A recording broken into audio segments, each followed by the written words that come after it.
Writing songs can be frustrating, and take it from me, it only gets worse when you finish your masterpiece and take it to the other guys in your band only to have them say like, "Hey, isn't that one song from that thing?" So today on the list, here's some artists that just went ahead and released it anyway. Number 1, I Want a New Drug from Huey Lewis and the News, and the Ghostbusters theme from Ray Parker Jr. I Want a New Drug was a release by Huey Lewis and the News in 1984, and the Ghostbusters theme song came like right afterwards. The similarities are pretty obvious, so Huey Lewis sued Ray Parker Jr. and they settled out of court for an undisclosed amount. And apparently there was also a confidentiality agreement, so we might not ever know what happened. But if you ask me, this is no coincidence. This was an obvious ripoff. Number 2, The White Stripes, Ugly as I Seem, and Kid Rock's Born Free. This one sounds like Kid Rock just sang cheesier lyrics over the White Stripes version, added a patriotic chorus, and called it a day. Although this is an obvious ripoff, Meg and Jack decided not to sue. Maybe because both parties have ties to Detroit, or maybe because Mitt Romney chose Born Free as his campaign song and the embarrassment of that was enough. Number 3, Radiohead's Creep and the Hollies' The Air That I Breathe.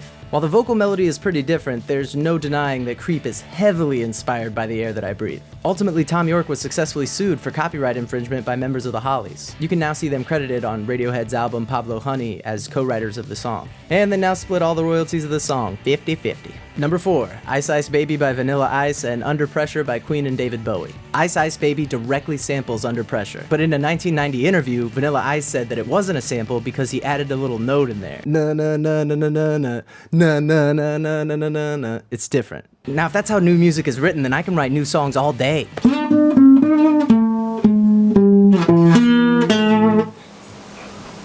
And number 5, Coldplay's Viva La Vida and Joe Satriani's If I Could Fly. These two songs sound remarkably similar, probably the most similar sounding songs without the use of a sample I've ever heard. And there are hundreds of YouTube videos that splice them together seamlessly. Joe Satriani sued Coldplay over these similarities, and eventually they settled out of court for an undisclosed amount of money. However, it's a pretty basic chord progression that's used super often, and the melody's not really that complicated. Also, who's the guy sitting at home that's like a huge super fan of Coldplay and Joe Satriani that figured this out?